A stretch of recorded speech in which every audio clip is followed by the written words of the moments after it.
Você já se sentiu abandonado? Você já sentiu que o mundo te abandonou e virou as costas para você? A sensação do abandono é terrível. Muitas das vezes a sensação do abandono, ela pode ser real mesmo em ambientes os quais nós estamos com muitas pessoas. Eu conheço pessoas que se sentem sozinhas, se sentem abandonadas mesmo em meio a uma multidão. Porque a sensação do abandono, ela não tem a ver com quem está ao nosso lado, mas tem a ver com aquela sensação de pertencimento ou aquele aconchego de saber que alguém está aí com você. Sabe quando aquela pessoa vem, te estende a mão, olha para você e fala assim, vai dar tudo certo? Ou você encontra aquela pessoa e ela te dá um abraço, que aquele abraço é reconfortante, é como se você de fato estivesse ali na presença do Criador. O Senhor usa pessoas para nos trazer esse conforto e nos tirar essa sensação terrível de abandono. E ali, aqui nesse capítulo 2 do livro do profeta Jeremias, nós vamos ver algo muito sério. Sabe, o próprio Deus se sentindo abandonado pelo seu povo. Ali colocando que o povo virou as costas para ele, que o povo não valorizou a palavra dele, que o povo estava ali distante dele. É muito ruim isso, quando nós queremos ali o amor de alguém, quando nós nos esforçamos para cativar alguém, para com zelo, né, manter um relacionamento com alguém e de repente essa pessoa nos abandona, essa pessoa vira as costas, né? Na condição de amigos, você pode ter amigos que te abandonaram, amigos que não suportaram o seu sucesso. E tem isso. Tem amigos que conseguem estar ao seu lado, amigos entre aspas, né? Porque no final do dia a gente não pode dizer que são amigos de verdade, mas tem pessoas que elas conseguem ser seu amigo, estar ao seu lado quando você está numa condição desfavorável e ela está numa condição superior. Agora, quando você fica numa condição melhor, essa pessoa ela não consegue muitas das vezes lidar com o seu sucesso e ela se afasta. E você pode notar, na sua história, existiram momentos os quais você se viu sendo abandonado por pessoas que você falava, que você acreditava que essas pessoas estariam firmes com você no momento da sua vitória. Mas essa pessoa não suportou te ver vencendo, te ver prosperando. Isso é triste, né? Isso traz tristeza ao nosso coração, mas ao mesmo tempo eu vejo o cuidado de Deus. Porque se Deus está permitindo que essa pessoa se afaste, é porque de fato ela não seria positiva a presença dela nessa sua fase da sua vida. Mas nós vamos entender um pouquinho aqui nesse capítulo 2, né, do livro do profeta Jeremias, essa questão. Vamos ver aqui o que o Espírito Santo quer falar conosco. Você que está chegando, seja muito bem-vindo. Você que já é de casa, minha gratidão, meu muito obrigado. Eu sou a pastora Ana Paula, pastorinha. É uma honra, uma alegria poder compartilhar com vocês esse maná, esse pão fresquinho do céu. Estamos iniciando mais uma semana, mais um dia, e eu já quero declarar que esse novo dia será um dia de bênçãos, de vitória, de conquista, de boas notícias. Espero que hoje você possa ter uma experiência significativa com Deus. O nosso devocional diário é sobre transicionarmos a nossa mente para vivermos a palavra. Então, que esse alimento que você vai receber agora, ele não fique restrito a só esse momento, mas que você possa colocar em prática a palavra, que você possa ser ali guiado pelo Espírito Santo e que Deus possa te conduzir de forma leve para que você possa viver ali uma aliança genuína com Deus. Andar com Jesus não é andar oprimido, não é andar entristecido, não é andar debaixo de jugo, muito pelo contrário, é andar em novidade de vida, em liberdade. Então vamos orar e vamos mergulhar nesse capítulo sem mais delongas? Senhor meu Deus e amado Pai, em nome do teu Filho amado Jesus, eu quero te louvar e te agradecer por esta palavra. Senhor, obrigado pelo teu cuidado, pelo teu carinho, pelo teu zelo para conosco. Senhor, revela a nós o que há nas entrelinhas. Pai, nós declaramos, em minha boca está o poder da vida e da morte.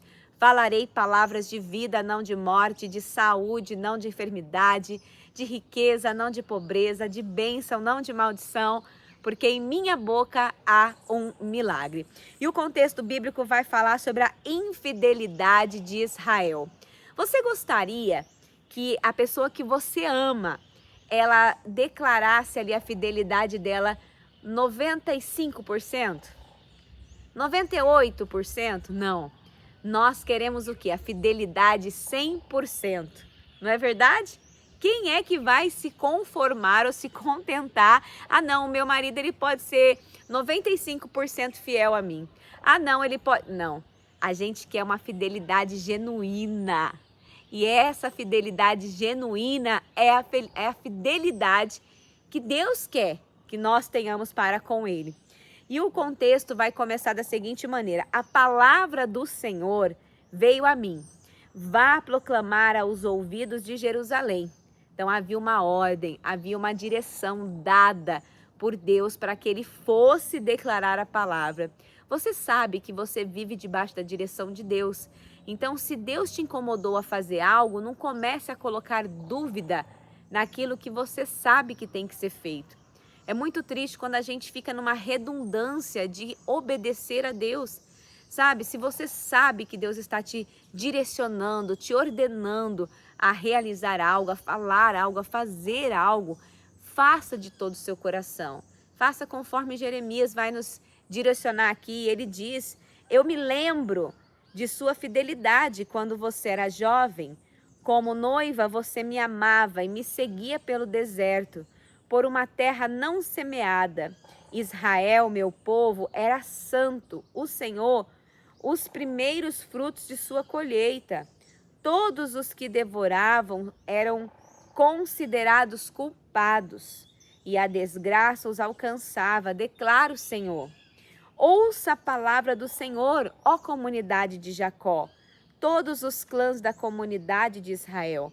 Assim diz o Senhor, que falta os seus antepassados encontraram em mim, para que me deixassem e se afastassem de mim.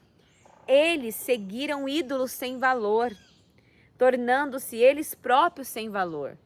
Quando você segue algo que você sabe que não tem valor, tem olhos, mas não vê, tem boca, mas não fala, tem ouvido, mas não ouve, tem nariz, mas não sente cheiro. Quando você se torna igual e o seu valor acaba ficando tal qual.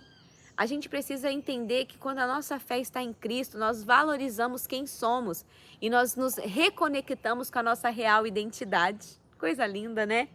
E aqui vai falar o seguinte, né? Versículo 5, né? Assim diz o Senhor.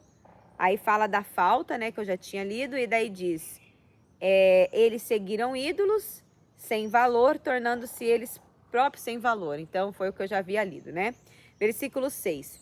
Eles não perguntaram onde está o Senhor, que nos trouxe do Egito e nos conduziu pelo deserto por uma terra árida e cheia de covas. Terra de seca e de trevas, terra pela qual ninguém passa e onde ninguém vive. Eu trouxe vocês a uma terra fértil, para que comessem dos seus frutos e dos seus bons produtos. Entretanto, vocês contaminaram a minha terra, tornaram a minha herança repugnante. Os sacerdotes não perguntavam pelo Senhor, os intérpretes da lei não me conheciam, e os líderes do povo se rebelaram contra mim. Os profetas profetizavam em nome de Baal, seguindo deuses inúteis. Por isso eu ainda faço denúncias contra vocês, diz o Senhor, e farei denúncias contra os seus descendentes. Atravessem o mar até o litoral de Chipre e vejam, mandem observadores a Quedar e reparem de perto e vejam de alguma vez. Aconteceu algo assim? Alguma nação já trocou seus deuses? E eles nem sequer são deuses, mas o meu povo trocou a sua glória por deuses inúteis. Muitas das vezes a gente alicerça a nossa fé em deuses inúteis. Eu até trouxe algo na minha ministração né, de terça-feira, acredito que passada ou retrasada, que se eu chegar para alguém e falar assim, olha, tá vendo aquele pau ali, aquela madeira? Eu encostei a minha mão naquela madeira e eu fui curada. Eu estava com uma dor de cabeça, uma cólica, eu fui curada. Amanhã pode ser que alguma pessoa que ouviu eu falar isso, sinta uma dor de barriga, vai lá e toque na madeira. Ah, se a Ana foi curada, eu também vou ser. E aí isso vai se espalhando. Quando vai ver, o povo faz daquela madeira um Deus. As pessoas têm uma facilidade muito grande para acreditar em coisas vãs e fúteis. Eu não sei em que você tem crido e no que você tem acreditado, mas acredite no Senhor, creia em Deus. Não coloque a sua fé em coisas que amanhã ou depois, sabe, são perecíveis, são coisas que a nossa fé precisa estar em Jesus, precisa estar no grande eu sou. Amém? Espantem-se diante disso, ó céus. Fiquem horrorizados e abismados, diz o Senhor. O meu povo cometeu 2 crimes. Então, olha aqui, o profeta está sendo usado para ali alertar o povo, né, dos crimes que eles cometeram diante do Senhor. E quais foram? Eles me abandonaram a mim, a fonte de água viva, e cavaram as suas próprias cisternas. Cisternas rachadas que não retêm água. Acaso Israel, meu povo, é escravo? Escravo do nascimento, porque foi então que se tornou presa de leões, que rugem e urram contra ele. Arrasaram a sua terra, queimaram as suas cidades e as deixaram desabitadas. Até mesmo os homens de Mênfis e de Táfnis raparam a sua cabeça. Não foi você mesmo responsável pelo que lhe aconteceu ao abandonar o Senhor, o seu Deus? Agora, por que você vai ao Egito beber água do Nilo? E por que vai à Síria beber água do Eufrates? O seu crime a castigará e a sua rebelião a repreenderá. Compreenda e veja como é mau e amargo abandonar o Senhor, o seu Deus, e não ter temor de mim, diz o soberano, Senhor dos exércitos. Sabe, uma pessoa que não tem... Qual que é o princípio da sabedoria? Temer ao Senhor. Quando uma pessoa ela quer ser sábia, ela sabe que o princípio básico é temer ao Senhor. Eu não vou fazer nada que desagrade ao meu Senhor. E quando você tem essa consciência, você não cai no pecado, no erro, no engano. E você glorifica a Deus com as suas atitudes. E o Senhor está te chamando hoje para glorificar a Ele com atitudes generosas, com atitudes que venham impactar o seu ambiente de trabalho, com atitudes que venham impactar o seio da sua família, sabe? Para de ser aquela pessoa que critica tudo, aquela laranja podre que está sempre ali, sabe? Sabe, sempre trazendo, sempre pesando o clima. Sabe aquela pessoa que pesa o clima? Que não seja você, mas que você traga leveza, que você traga a presença de Deus, que você traga alegria. Amém? Versículo 20. Há muito tempo eu quebrei o seu jugo e despedacei as correias que prendiam. Mas você disse, eu não servirei. Ao contrário, em todo monte elevado e debaixo de toda árvore verdejante, você se deitava como uma prostituta. Eu a plantei como uma videira seleta, de semente absolutamente pura. Como então, contra mim, você se tornou uma videira degenerada e selvagem? Mesmo que você se lave com soda e com muito sabão, a mancha da sua iniquidade permanecerá diante de ti, diz o soberano. Como você pode dizer que não se contaminou e que não correu atrás dos balaíns? Reveja o seu procedimento no vale, considere o que você tem feito. Você é como uma camela, jovem arisca, que corre para todos os lados, como uma jumenta selvagem, habitada ao deserto, falejando o vento em seu desejo. Quem é capaz de controlá-la quando está no cio? Sabe, aquela pessoa que ela é seduzida pelo pecado, ela muitas das vezes ela não para pensar nas consequências. toda ação gera uma reação. Então, se você quer fazer algo, não tem problema de você fazer. Mas por 1 minuto ou 2, pense nas consequências. Porque pensar na consequência nos leva ali a... Opa! Essa consequência aí, ó, isso daí vai custar caro. E quando a gente tem consciência que aquilo vai custar caro, a gente fala, não, eu não quero pagar esse preço. Tô de boa, não vou pagar esse preço, né? Não vou. Versículo aqui, olha, ainda no versículo 24, mas na parte B. Os machos que a procuram não precisam se cansar, porque logo encontrarão o que está no mês do cio. Não deixe que seus pés se esfolem, nem que a sua garganta fique seca. Mas você disse, não adianta, eu amo os deuses estrangeiros e continuarei a ir atrás dele. É aqui que está o problema. Onde está o teu coração, aí está o teu tesouro. O que você ama? Você ama mesmo a sua família? Porque eu acho que se você amasse a sua família, você já teria mudado o seu comportamento. Você ama mesmo seus filhos? Então para de super proteger. Deixa eles viverem as experiências deles. A gente peca muito porque esse amor que quer super proteger, que é isso, que é aquilo, eles precisam viver as experiências deles, né? E a gente precisa deixar que cada um lide com as consequências das suas ações, né? 26. Assim como o ladrão fica envergonhado quando é apanhado em flagrante, minha mãe dizia, né? Vergonha é roubar e não poder levar. Não sei, deve ser horrível, né? Horrível é roubar e ainda mais não poder levar. Também a comunidade de Israel ficará envergonhada.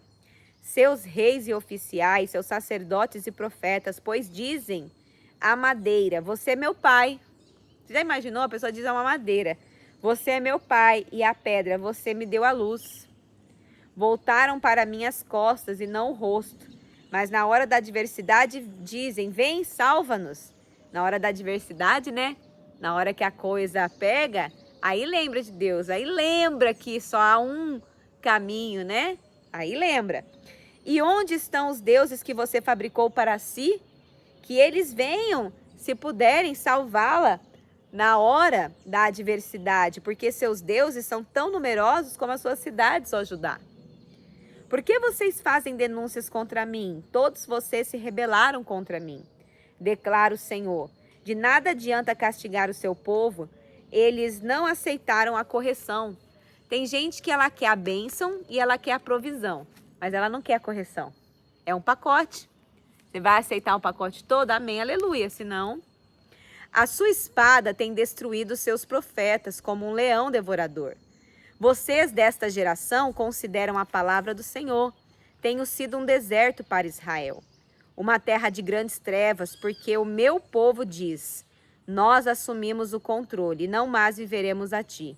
Será que uma jovem se esquece das suas joias? Ou uma noiva de seus enfeites nupciais? Contudo, meu povo esqueceu-se de mim. Por dias sem fim, com quanta habilidade você busca o amor. Mesmo as mulheres da pior espécie aprenderam com o seu procedimento.